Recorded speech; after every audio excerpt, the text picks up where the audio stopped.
vamos ao que interessa, que é o nosso tema da noite, atire a primeira pedra. Vocês estão conseguindo me ver bem aí? Tem problema não, né? Ótimo, graças a Deus. Então veja, essa história de atire a primeira pedra é uma passagem que consta no Evangelho de João apenas, não tem mais nenhum dos outros evangelhos. E é uma passagem que deixa um tanto quanto de dúvidas para a gente em relação ao que de fato aconteceu. A gente fica sem entender o que é que Jesus teria escrito no chão, quais seriam as palavras, o que é que foi. Mas alguns autores espirituais já nos deram as pistas do que é que aconteceu. E nosso querido irmão Ari Quadros Teixeira, meu pai velho, ele fez um compilado com os livros da professora Amélia Rodrigues, que trata desse assunto. Nós temos vários espíritos que cuidam de assuntos diferenciados. Emmanuel é da parte de evangelização, André Luiz é a parte da vida no mundo espiritual, Manuel Filomeno de Miranda é a questão da obsessão, e a Amélia Rodrigues, ela cuida muito da parte da vida no tempo de Jesus. Então você tem informações muito interessantes a respeito disso. Então, diz lá, Jesus foi para o Monte das Oliveiras e de madrugada voltou ao templo. E todo o povo se reuniu ao redor dele. Sentando-se, começou a ensiná-los. Os escribas e os fariseus trouxeram a mulher apanhada em adultério. Isso é o que está no Evangelho. Colocando-a no meio, disseram a Jesus: Mestre, esta mulher foi flagrada cometendo adultério. Moisés, na lei, que era a lei vigente até então, nos mandou apedrejar tais mulheres. E tu, que dizes? Eles estavam procurando um pretexto para pegar Jesus em alguma falha qualquer e conseguir botar Jesus na cadeia, prendê-lo ou qualquer coisa assim. Eles perguntavam isso para experimentá-lo e ter motivo para acusá-lo. Mas Jesus, inclinando-se, começou a escrever no chão, com o dedo. Como insistisse em perguntar, Jesus ergueu-se e disse: Quem dentre vós não tiver pecado, atire a primeira pedra. Inclinando-se de novo, continuou a escrever no chão. Primeira questão: o que é que ele estava escrevendo no chão? Quais foram essas palavras que ele teria escrito no chão? Ouvindo isso, foram saindo um por um, a começar pelos mais velhos. Jesus ficou sozinho com a mulher que estava no meio em pé. Ele levantou-se e disse, já tinha todo mundo ido embora: Mulher, onde estão eles? Ninguém te condenou. Ela respondeu: Ninguém, Senhor. Jesus então lhe disse: Então eu também não te condeno. Vai e de agora em diante não peques mais. Não é? Isso aqui, a gente precisa lembrar como funcionava a lei naquele tempo. E esse é o texto do Evangelho, que é um texto muito sucinto. Ele não traz muitos detalhes. A lei mosaica, ela funcionava assim. Se um homem cometeu um adultério com uma mulher casada, com a mulher do seu próximo, o homem e a mulher adúltera serão punidos de morte. Isso consta do Levítico. Levítico 20:10. Mas isso não era seguido a lei, à risca, porque significava, a lei de Moisés, significava a aspereza literal da lei, fria e dura. Mas só se observava em relação à mulher e não ao homem. Mas Jesus é o príncipe da paz e do amor.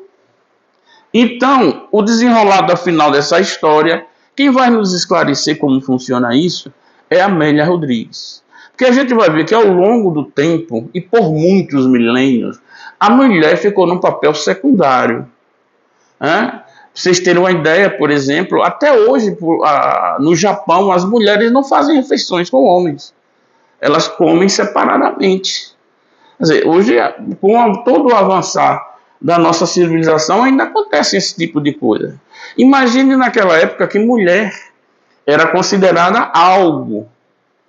Era algo apenas, era uma coisa.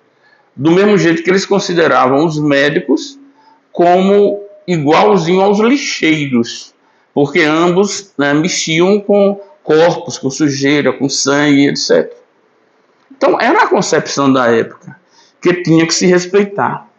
Mas aí, como é que vai acontecer essa história para nos esclarecer o que se passou? A primeira pista que vem, a Amélia Rodrigues, ela tem uma maneira muito característica de escrever. Ela não escreve uma passagem toda em um livro só. Ela vai pensando. Cada livro ela coloca um pedacinho da história. É igual novela. Para você ficar interessado e buscar, né, ver o próximo capítulo, ela mostra aqui, você fica com aquele gostinho de dizer, vou ter que comprar o próximo livro. E assim é. A maioria das histórias que ela conta, elas não têm um final em si. Elas continuam no próximo livro. Uma maneira que ela fez de prender as pessoas no estudo, na prática do Evangelho, né?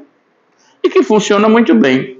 Então, no primeiro livro, que chama-se Luz no Mundo, narra ela: Jesus olhou de relance a mulher ultrajada e se abaixou. E, sensibilizado e com o dedo, começou a traçar garatujas no chão, rabiscos, né? Eles dizem aqui que é com o dedo. Tem alguns textos que dizem que ele pegou um pedacinho de pau. A grande maioria fala em dedo. Essas coisas não são relevantes para a história, né? Porque a gente não vai pegar uma máquina do tempo para ir lá para ver se era dedo ou um pedaço de pau.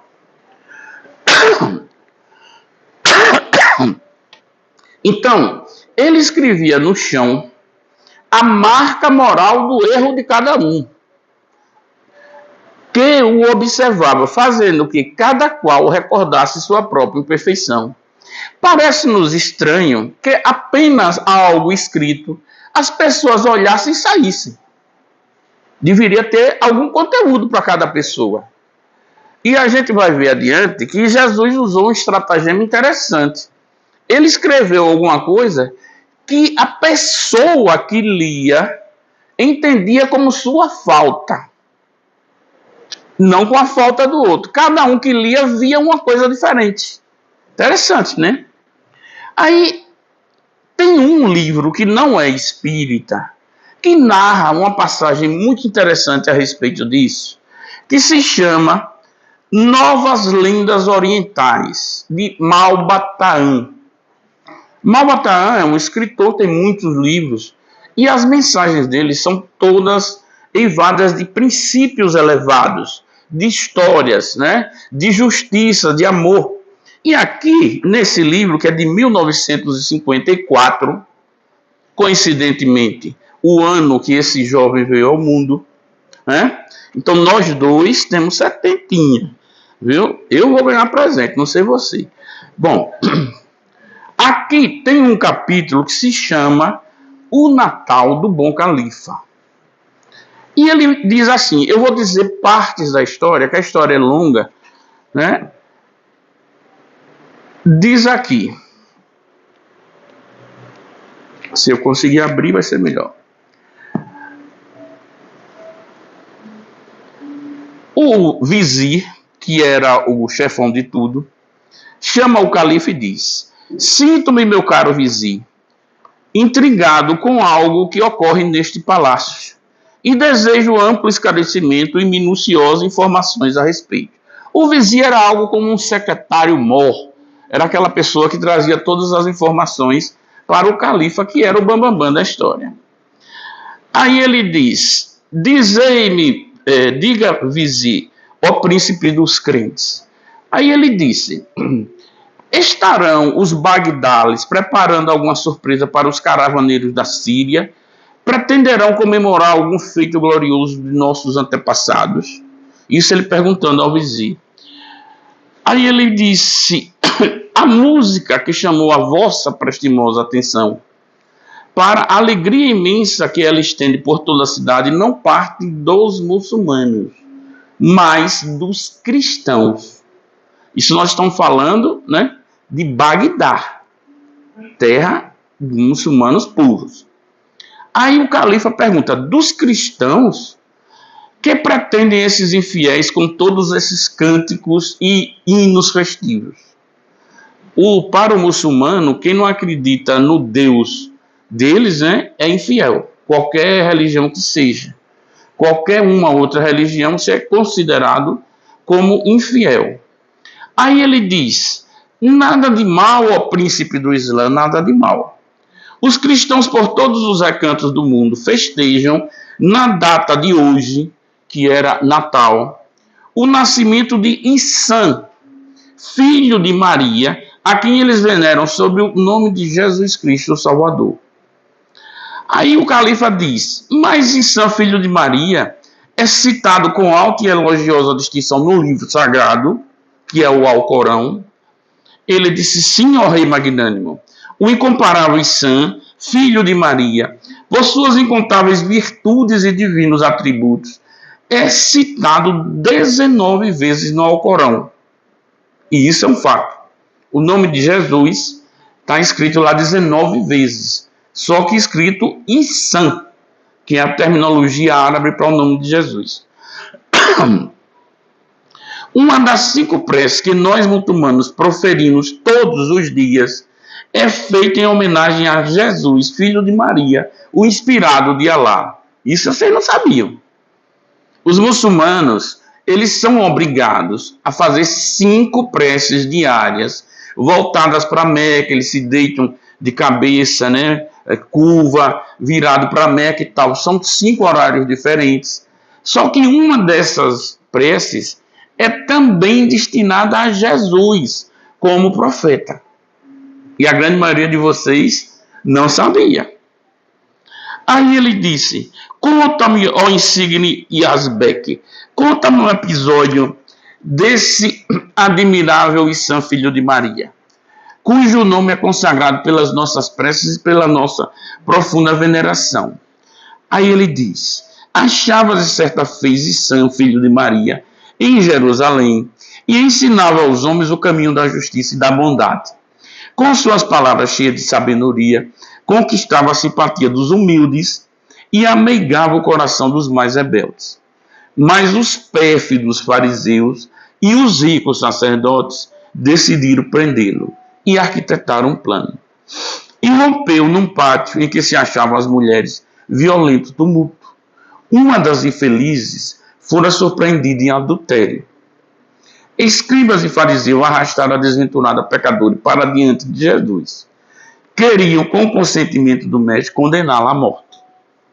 Eles queriam que Jesus desse anuência para mandar matá-la apedrejada, que era o costume da época. Condená-la, diz o califa: sim, ó rei dos árabes. Prescreve a lei mosaica que a mulher sob acusação de adultério seja lapidada, morta a pedradas, em plena rua pelo povo. Então os judeus enfurecidos levaram a mulher para diante de Jesus, filha de Maria. Aí repare como é que ele vai narrar. Natan Hazir, que é um fariseu rico, que parecia o mais prestigioso do grupo, sustentando na mão 2 ou 3 pedras, interpelou Jesus. Determina a lei de Moisés que esta mulher seja lapidada. Que pensas disso, ó Rabi? Aí Jesus ergueu os olhos, olhou para ele, né? Aí um outro camarada que se aproximou, de nome Isaac Hana, outro fariseu, insistiu com arrogância: sabemos que é implacável na luta contra o pecado. Que decides em relação a esta mulher, ó Rabi? Jesus não respondeu. Abaixou-se com a ponta do dedo, pôs-se a escrever no chão. Aí o califa pergunta: ele escrevia sempre? Ele disse: não, nunca. Só escreveu essa vez e nunca mais. Perdoar a adúltera seria transgredir a lei civil. Condená-la seria subverter e demolir a lei de Deus.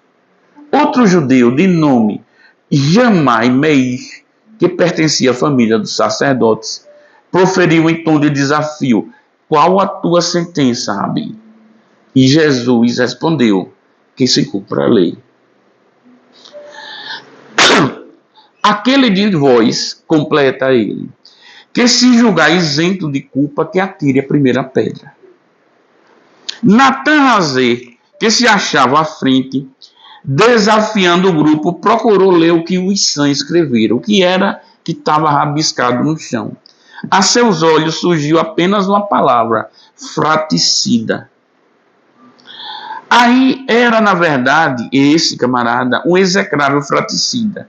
2 anos antes, para apoderar-se de uma herança, assassinara seu irmão mais moço. O crime ficara em segredo e o criminoso impuro. Isaac Hanna, ao ver isso, ele saiu, derrubou as pedras e foi embora. O outro aproximou-se e olhou. Tinha lá escrito: ladrão sacrílego. Era a mesma palavra. Com os olhos das pessoas, elas mudavam. Recordou-se Isaac que roubara alguns meses antes as ricas alfaias e vasas de ouro da sinagoga. Aí o outro pegou, fez a mesma coisa, tirou as pedras do chão e foi embora. E o arrogante Jamai Meir aproximou-se, olhou para o chão e tinha lá: envenenador. Ali estava estampado em letras bem claras o crime negrejante da sua vida. Jamai envenenara um ancião que o havia acusado perante o sinédrio. Aí o califa diz: é espantoso o que acaba de contar, ó vizir. Isam, filho de Maria, havia escrito tudo isso. Ou seja, ele escreveu todas essas palavras: fraticida, ladrão, sacrílego, envenenador. Aí ele diz assim: tenho dúvida em responder. Não sei se deve responder sim ou não. Isam, filho de Maria, havia escrito apenas uma palavra, uma e nada mais. Mas pela vontade de Deus, o Onipotente, essa palavra era milagrosa. Cada um que olhava, as letras formavam a palavra que acusava a pessoa que estava olhando. E assim cada acusador lia na areia, e na mesma areia que caíram a lágrima da pecadora, o crime que lhe enodoava a consciência. E todos foram embora. Mulher, onde estão os seus acusadores? Isso a gente conhece muito bem. Ninguém te condenou. Ela respondeu no fio de voz: ninguém, Senhor. Disse-lhe então Jesus: nem eu também te condeno. Vai-te, minha filha, vai-te e não tornes a pecar. E que sua alma aqui deixava transparecer toda a infinita caridade que era formada. Então, a mensagem de Jesus era que o amor verdadeiro se resume no perdão. E para amar é preciso saber perdoar. Muito ama aquele que muito perdoa. Essa leitura, para um ocidental, ela parece estranha. Quando eu falei aqui que uma das orações do Irã, dos muçulmanos, do Islã, era voltada para Jesus, muita gente ficou estranhando, né? É natural. A gente não mexe com isso. Vejam vocês o que fala uma pessoa de destaque da religião muçulmana. Nós muçulmanos acreditamos em Jesus? Eu recebo muito essa pergunta. E a resposta é assim: nós muçulmanos acreditamos no Jesus como um dos mais importantes profetas enviados por Allah. Mas para nós, ele não é Deus, ele é um mensageiro de Deus. O Alcorão descreve Jesus como Messias, nascido de Maria, uma virgem pura. Em árabe, Isa ibn Maria, Jesus, filho de Maria. Um capítulo inteiro sobre a Maria no Alcorão. Jesus realizou milagres com o consentimento de Deus. Ele foi enviado para trazer a orientação para a humanidade, para adorarmos e obedecermos a Deus. Nós temos um profundo amor por Jesus, seguindo os seus ensinamentos de amor, compaixão e justiça. A sua mensagem de paz é uma parte essencial da fé islâmica. E nas nossas orações professamos a Deus como Jesus fez. Para nós, Jesus foi levado aos céus antes da crucificação acontecer. E perto do fim do mundo, ele voltará para a terra para nos guiar e derrotar o Dajjal, que é anticristo em português, ou falso Messias. Enquanto esperamos por ele, devemos aproximar de Deus mais e mais. Então vocês estão vendo aí uma declaração de um líder muçulmano, que é realmente esquisito para nós, né? A grande maioria não sabia. Alguém aqui conhecia esse fato? Olha, ninguém na assistência conhecia isso. E se quiserem ver, né, no Alcorão tem um capítulo inteiro dedicado a Maria de Nazaré. Lembro a vocês que antes vocês precisam aprender árabe, né? Que o Alcorão ele não pode ser traduzido. Ele é intraduzível da língua original. Algumas pessoas pegam trechos e traduzem os trechos. Você não encontra a versão traduzida do Alcorão. É proibido por lei. Eles não podem traduzir a língua sagrada. Interessante, né?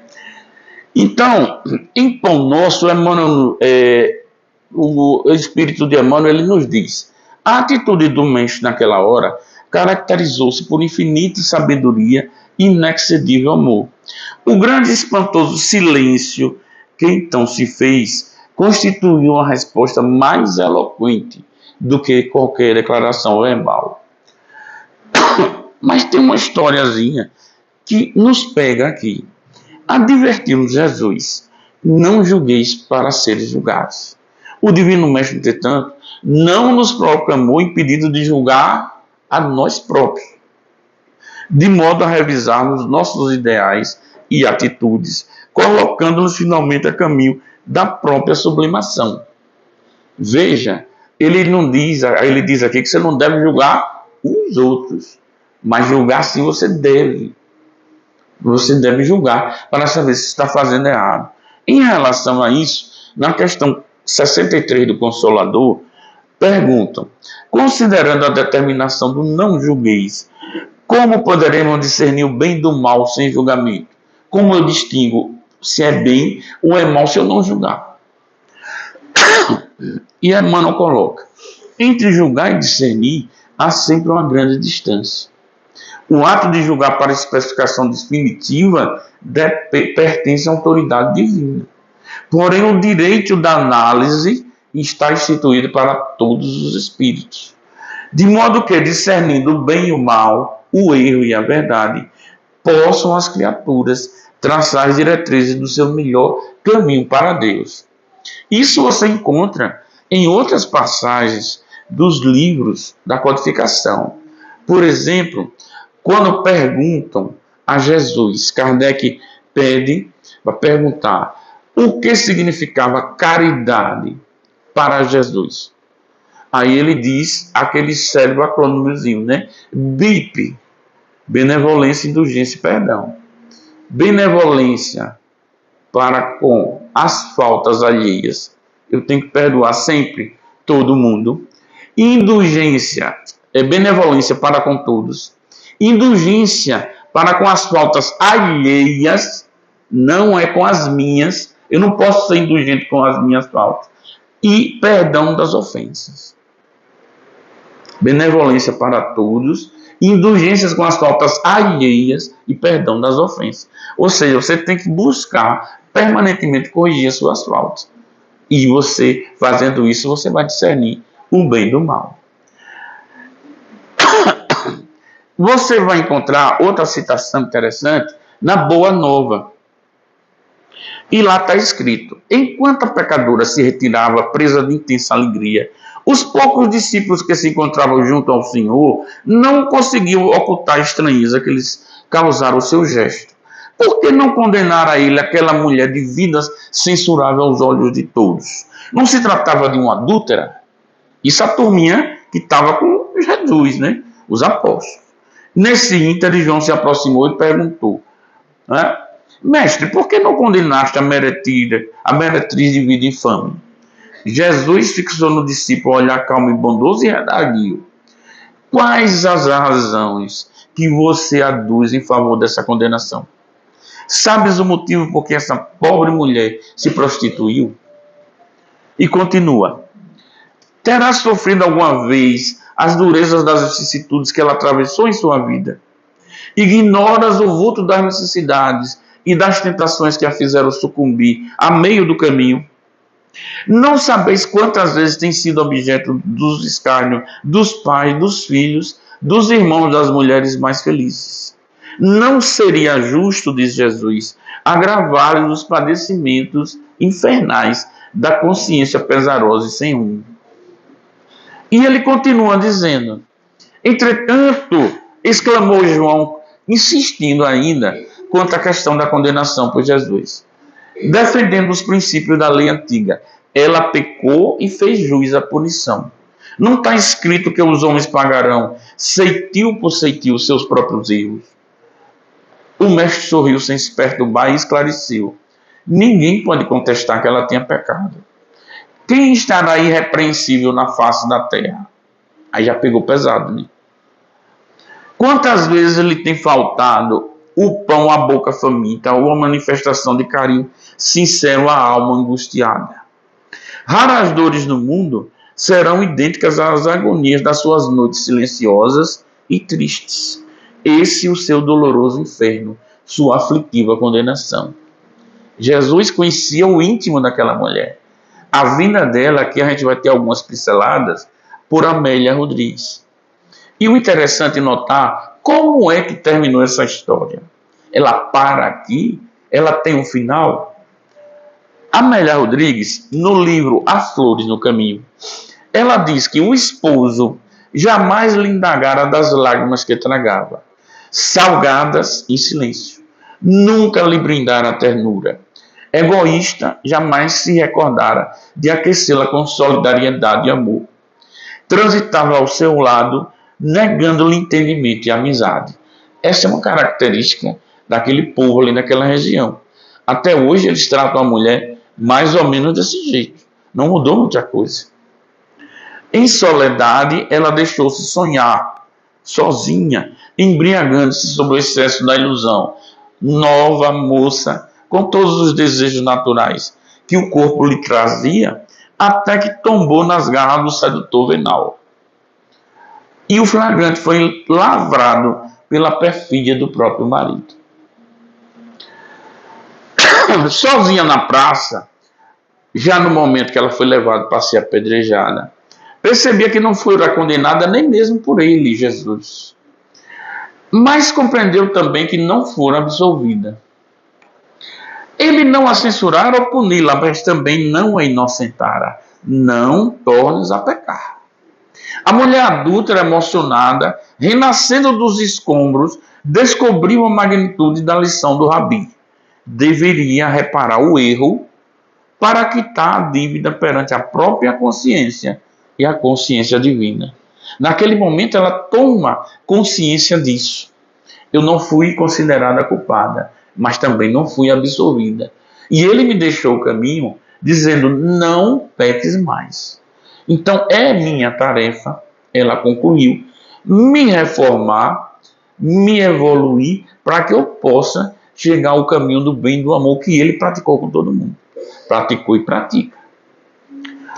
No livro Pão Nosso, a gente vai encontrar lá no capítulo 85, que entre as reflexões que a narrativa sugere, identificamos o errôneo conceito do adultério unilateral. Se a infeliz for encontrada em pleno delito, onde se recolhera o adúltero que não foi trazido a julgamento pelo cuidado popular? Seria ela a única responsável? Porque a lei dizia que era para trazer os dois, mas nunca acontecia isso. Eles só traziam as mulheres, né? A atitude do mestre naquela hora caracterizou-se pela infinita sabedoria e inexcedível amor. Jesus não poderia centralizar o peso da culpa na mulher desventurada, e deixando o erro geral, indagou dos que se achavam sem pecado. Se as mulheres desviadas da elevada missão que lhes cabe prosseguem sob triste destaque no caminho social, é que adúlteros continuam ausentes da hora de juízo, tanto quanto no momento da célebre sugestão de Jesus. Já diz o ditado popular que ninguém erra sozinho. Toda vez que você vê uma relação e a pique, analise. As duas partes erraram.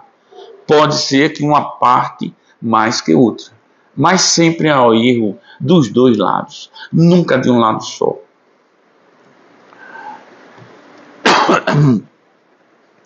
Em Trigo de Deus, continua Amélia Rodrigues dizendo: 10 anos transcorridos da cena dolorosa na praça do templo, o antigo sedutor encontrava-se vencido por dermatoses sifilíticas, pela sífilis, né, pela doença, que naquela época era uma doença que contagiava muito, ainda hoje ela é, mas você já tem os modos de cura, e uma das suas mais graves consequências é a cegueira, a sífilis cega. Normalmente, quando você contrai ela na infância, em torno de 10 anos a criança fica cega. Essas dermatoses o retiraram do livro dos vivos. O livro dos vivos era um livro que todas as cidades da antiguidade tinham, dizendo quem eram as pessoas que faziam parte daquela comunidade. E você muitas vezes era tirado do livro dos vivos, ou seja, você não era parte daquele agrupamento social, quando você cometia crimes, quando você roubava, matava, era fugitivo, ou quando você era cometido por doenças contagiantes, como a sífilis e a lepra, que naquela época era absolutamente incurável. As pessoas que contraíam eram afastadas, saíam do livro dos vivos e eram consideradas pessoas que não existiam e não podiam ter contato nenhum com os seres normais. Normalmente era levado para abrigos, casas que os acolhiam e invariavelmente todas as pessoas daquele local tinham a doença. Que uns cuidavam dos outros, sem os cuidados que nós temos hoje, você só com mão e água, imagine. Né? Após vagar sem rumo, ele foi tirado do livro dos vivos, sendo por fim expulso da cidade por suspeita de lepra. Após vagar sem rumo, ao quebrado com infeliz, passou-se a recordar das suas vítimas, quando, quase desfalecente, foi recolhido na casa do caminho, na estrada de Jope. Ali recebeu das mãos cuidadosas de Simão Pedro, a casa do caminho foi uma das casas criadas e mantidas por Simão Pedro, o tratamento adequado e o apoio moral para a exulceração íntima. Ouvindo falar de Jesus, não pôde fugir ao fascínio do mestre, e o pranto de arrependimento tomou-o com frequência. Numa noite, quando se sentia reanimado, ante a paciência e gentileza do ex-pescador, Simão Pedro, narrou-lhe o drama íntimo com imensa dor na alma, agora que pensava diferente. Ele hoje já tinha um pensamento que tinha cometido vários erros gravíssimos e que muitos daqueles erros resultaram em punição severa para as pessoas que lhe foram vítimas. Hoje ele buscava o arrependimento. Jesus, ao dizer: quem estiver isento de pecados, atire a primeira pedra, relanceou o inconfundível olhar pelos circunstantes excitados, antes de deixá-los perplexos pela sublime condenação, deparando o aturdido esposo que nele fixara interrogações. Ele era um dos que estavam lá no momento em que as pessoas estavam para jogar pedra na mulher. Deparando o aturdido esposo que nele fixara interrogações, arrogante e ofendido, então, naquele átomo diminuto, falou-lhe à custa da consciência. Jesus fala com ele mentalmente. Como te atreves? Ouvidas que na sombra de quem tomba se ocultam as mãos criminosas de quem os arroja ao solo. Não teria sido a sua frialdade moral e jactância que lhe deram o primeiro empurrão junto à queda? Ela caiu porque lhe faltaste como apoio. Se te considerares isento de culpa, apedreja. O suor lhe abundou na face e nas mãos. Fugiu dali e tomou o rumo do lado despedaçado. Isso naquele instante ainda. E ela continua agora no livro Pelos Caminhos de Jesus. Naquela noite do ocorrido, a mulher adúltera procurou Jesus na casa que o acolhia. Jesus não tinha uma casa fixa para ficar. Ele ficava na casa dos seus companheiros de caminhada. Suplicando-lhe orientação. Justificou carência de atenção e de bondade. O marido sempre com outras mulheres no campo da prostituição. Abandonada, sem ternura, desprezada. Mesmo assim, disse-lhe Jesus, nada constitui respaldo para que assumisses ato infeliz semelhante. Ou seja, eu não te absolvo. Nada disso é justificativa. Busca a oportunidade da reparação com paciência e confiança em Deus. E aí ele traça o futuro. No futuro, ele irá depender de ti. O marido que foi o algoz dela. E já naquela noite ainda, Jesus diz a ela que no futuro ele vai depender dela. E continua. 10 anos depois, na cidade de Tiro, uma causa humilde de aspecto e rica de amor, recolhia peregrinos cansados e enfermos sem ninguém. Uma mulher que traía na face desgastada vestígios de grande beleza e decadência, a mulher que tinha sido levada para ser apredejada, reunia ali os infelizes, limpava-lhes as chagas e falava-lhes de Jesus. Tornara-se por isso querida e respeitada por todos. Certo dia, trazido pelas mãos piedosas, o ex-marido com o corpo todo chagado, em estado de extrema penúria, cego, quase morto, foi deixado para receber amparo. Ele confessou nos braços delas, após banhado com ternura e carinhosamente limpas todas as úlceras, está à procura da ex-esposa para lhe pedir perdão. E desencarnou nos braços dela. Meu irmão. Hoje, provavelmente não jogamos pedras, mas jogamos olhares de reprovação. Jogamos palavras que ferem.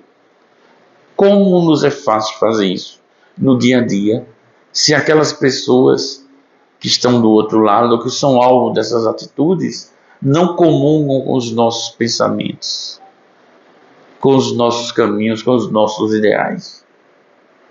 Por isso, Tiago dizia, irmãos, não falei mal um dos outros. Quem fala mal de um irmão, fala mal da lei e julga a lei. E se julgas a lei, já não és observador da lei, mas juiz. Não por outra razão, Chico Xavier sempre falava isso. Emmanuel sempre disse, Chico, quando você não tiver uma palavra que auxilie, procure não abrir a boca. Se a sua palavra não for para construir ou para reconfortar, fique com a boca calada.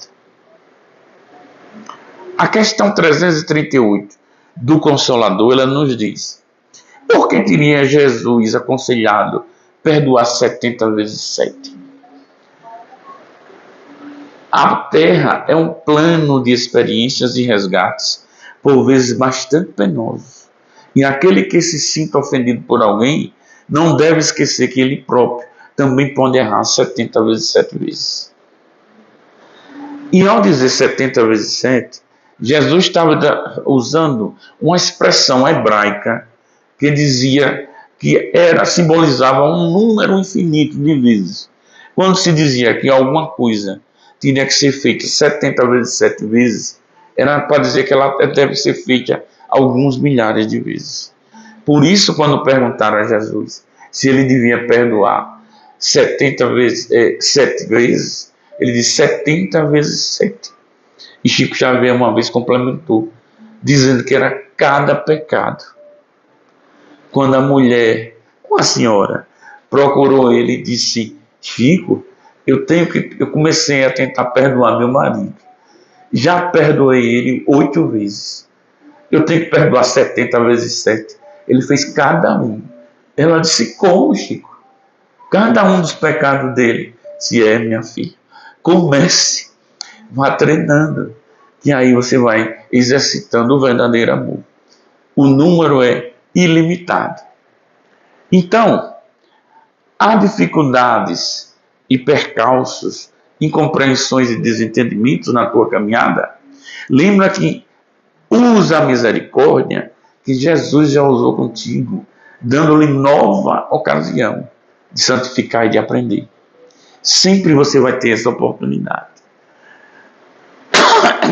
E, finalmente, no educandário da existência, aquele companheiro que somente identifica o lado imperfeito dos seus irmãos, sem observar-lhes a boa parte, seja talvez de todos nós aquele que mais exija entendimento e ternura, de vez que é desajustado na intolerância, se mostra sempre desvalido de paz e necessitado de amor. A gente conhece pessoas que são assim, né? Reclamam de tudo. Por mais que você faça, a pessoa está sempre reclamando. Não tem o que você faça que a pessoa não reclame. Acha ruim, critica, você teria que fazer mais. Lembremos-nos sempre disso. Lembremos-nos sempre que Jesus é puro amor. Se nós estamos aqui hoje, é exatamente por isso. Pela bênção que Ele nos permite de termos a oportunidade de acordar para mais um dia em nossa caminhada. Que amanhã isso se renove e que a cada renascer de um dia a gente se lembre de agradecer ao Deus Pai Todo-Poderoso por tudo aquilo que nos concede. Se a gente pudesse se deslocar para Gaza, para o interior da Coreia do Norte, ao Rio Grande do Sul, para tantos lugares onde há desespero, fome, dor, onde você convive com bombas caindo ao seu lado o tempo todo. Você não sabe se termina o dia vivo, se vai comer, se vai beber água. Graças a Deus, nós não precisamos passar por isso. Mas precisamos fazer a nossa parte. Continuar em oração, para que o mundo vire a verdadeira fraternidade que Ele nos ensinou, de amarmos uns aos outros, como Ele nos amou. Muita paz, muita luz, e que Deus nos abençoe, hoje e por todo sempre. Quero agradecer, como sempre, a minha menina Regiane, que é a minha colaboradora de todos os tempos. Regiane, fica em pé, por favor. É essa gatinha aí, ó. Quando encontrar ela perdida, resgate e traga para os meus braços. Mas nós temos um trabalho conjunto, onde todas as minhas palestras são feitas em primeiro momento por ela, depois eu dou esse toquezinho. Mas o grande trabalho é dela, esse não poderia ser diferente. Por isso, muita gratidão a ela, e ela já me aguenta há 16 anos. Isso significa que ela já ganhou o caminho do céu. Então, muito obrigado, minha princesa. Que Deus nos abençoe a todos e nos dê muita paz.